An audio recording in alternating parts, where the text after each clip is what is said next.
All right, so for the next few minutes, I'm going to ask you to imagine that you have a device that can read your brain, read your mind, convert every thought, idea, or emotion into text, and if you want to, share it over the internet with everybody else.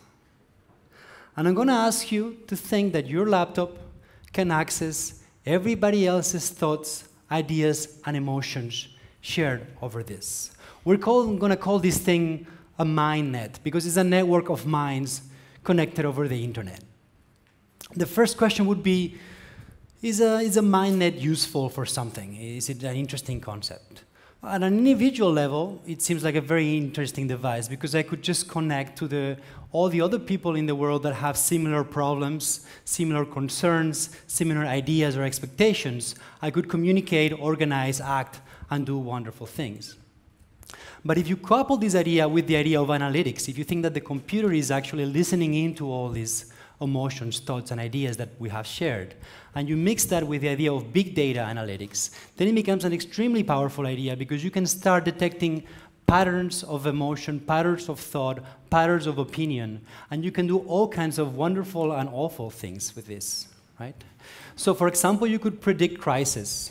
And when crises arrive, you could react to crisis in a much more efficient way, right? If you're in a city, you could help understand, if you're a mayor of a city, you could understand your citizens so much better than today. You could understand the relative importance of problems as they happen, not only by how much the media shouts, but how are actually MindNet reacting to these things, right? You could use it to win elections. You could use it to sell products much better than before. So it seems like the MindNet is a powerful concept, is something that could be quite useful. And I hope some of you in the room are probably saying by now, where has this guy been for the last 20 years? We already have the MindNet. I am on Twitter, I am on Facebook, I am sharing my thoughts and emotions 24 hours a day. And people are using big data analytics, in case you don't know, to actually choose where to put stores and what to sell and what to buy. So yes, I am aware of these things. For the last 20 years, I've been studying internet data and internet communication. About 20 years ago, it was all about search engines. I was part of a few individuals, or a large small group of individuals working very hard on developing search engines so that we could actually find what was out there in the internet. By the year 2005, we started to see that the internet was no longer about web pages. Web pages have a title, a picture, they're easy. But more and more, we started to have this thing called user-generated content. People started asking each other questions, very personal questions about health and family and pets. They started commenting on news. They started communicating in a very novel way. By 2008, this was being used very actively in politics. Obama was using it very actively in his own campaign. By 2010, it really exploded. I mean, everybody that was involved in this knew that it was getting to be important, but we never thought it would be so fast. 2010 was the year of the Arab Spring, where Egypt and Tunisia went through radical changes, in a large part fueled by social media. So it was no longer about teenagers in American universities. 2010 was the Haiti earthquake, in which, when everything else broke down, the social media was used very actively to help mitigate the crisis. And the same social media was used by the Red Cross in the US to raise $4 million in 24 hours and $21 million in the following days to mitigate this crisis. So obviously, the social media exists, and it's already changing the world. In Europe, in 2011, was the year that we really started to see that things were really changing. 2011, we had the Five Stelle movement in Italy winning part of the elections in Italy. We had the Parrot movement in the rest of Europe. In Spain, we have one of the pioneer movements, the 15M movement, that was changing the way we understood politics. Many people said, well, this will go away, and those people are living today in Barcelona, Madrid, and other cities in Spain that are actually, governed by the people that were in those movements. So yes, the social networks are changing reality. Are they already the MindNet? Are we already there? I would argue that social networks today, social media, is at the Stone Age, and this is why this slide is here, of what the MindNet should be, and that for several reasons. So one reason is obvious. If you don't remember what the Stone Age is, this is where the humans were already fully operable with good brains, but they had very simple tools, only made of stone. Okay? And that's exactly how I feel every time I write hash something, or I like something, or I retweet, or I upvote, and I do all these strange things because I have to cope with the complexity of the MindNet, and I have very, very poor tools. Okay?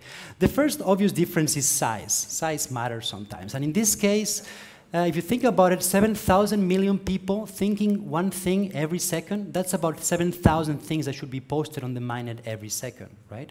Okay, take away people sleeping. We don't want their dreams into the MindNet. It could be very confusing. Take away toddlers because they're kind of blah, blah, blah. We could remove that. But still, we're talking about millions, thousands of millions of things per second. If you estimate, it's very hard to do this, but if you take some kind of estimation of how many things we're posting on the social medias today, it's probably 5 orders of magnitude less, so 0.001% of what the MindNet would be. Okay, so size will change, but that's actually not a problem. It's growing so fast. At some point, if people get access to the internet, we will get there. The second main difference to me is control. When the internet was invented, it was a wonderful invention. It made something impossible possible.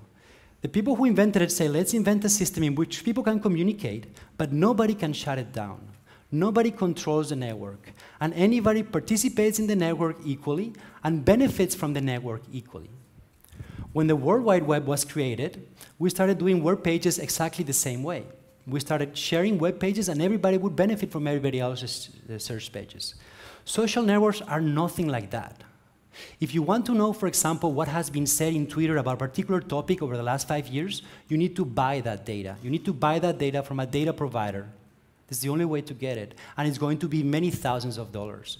If you want to get the same information from Facebook instead of Twitter, you can't. They won't give it to you. They won't sell it to you. It's actually removed from the internet. Of course, they have it. So we think we're sharing in the world, but in fact, we're sending messages to a centralized server that belongs to somebody, and he can choose to do whatever he wants. Obviously, it's his server, right? It's his right. Now, this would be okay, but in the last elections, I was very surprised. Every time I saw a poster in Spain, we had elections a few weeks ago, it was always the same. It was a slogan, it was a face, and it was a hashtag. And I thought, Jesus, Twitter has become a fundamental part of Spanish democracy. But it's an American company with American law and their own terms of services. So something is a bit scary here. And I think it will go away, hopefully, and I will see more of that. Let's go to the third difference, which to me is the most important because this is the one I can actually do something about and I'm working on. And it is the difference of applications or tools. Now, why are tools important? If you think of the internet, the World Wide Web, it doesn't require search engines. The World Wide Web was invented before search engines, and people had pages. You know, NASA had their own page, and the Louvre had their own page. But it was really search engine that made it take off. And the reason for this is if you're writing a blog about something esoteric and nobody can find it, well, only the most obsessive of our will continue writing this blog. Most of us will just give up. So what happens is search engines create a virtuous circle, and these virtuous circles are crucial. You write something, somebody can find you, he links you back, he writes some more, and then you write some more, and suddenly the web starts growing, and it stays being truly powerful. Now, you need these virtuous circles, but the way of opening networks is important because these virtuous circles appear, and they make it grow, and they make it a success. You could argue that the World Wide Web would not be a success without virtuous networks. So what about the MindNet? What kind of tools? Is Google enough for the MindNet? Well, it turns out it's not. When you're looking for a search page, it's sort of like gold digging. You go to a river, and you kind of sieve for a while, and eventually you find a gold nugget. That's what we do in a search engine. You kind of look for all the pages on the internet, and then, hey, this one is good, and we put it in the #1 result. And then we look again, and then, hey, this is good, we put it in #2. But we're looking for pages. One page is good enough for an answer. If you're actually looking at the MindNet, one piece of information, one thought by one person is not relevant. What is relevant is the aggregation over thousands of thoughts or hundreds of thoughts about a particular topic. So it's nothing like gold digging. It would be more like coal mining. So one piece of coal is useless to you, but if you have enough coal and you extract it and you purify it and then you condense and then you burn some beams, eventually you could build something wonderful. And that's how the MindNet is today. If we really want to exploit it, we have to think of it in terms of a raw material. Our thoughts, our emotions, our ideas is a new raw material, like the coal and oil used to be or are. Now, when you're dealing with these raw materials, you need a lot of processing and purification, and that's why tools are important, and that's why geeks like me get to talk at TED, because we're building these kind of tools that eventually will define how successful MindNet is. Now, why is it hard to do this kind of tools? And I don't have time to explain, but I hope I'm going to give you a simple example that is going to give you an idea. Imagine that I write a tweet right now that says, IE rocks, thanks for TEDx. That's a simple sentence, and any human in this room will automatically recognize it as a positive, emphatic sentence that is saying that TEDx is a success. And if I have many of those, I could, come to the conclusion that this is working. So I can use it to measure reputation or interest in a particular topic. Now, IE, for most of the world, at least in the internet, the most frequent use of IE is Internet Explorer.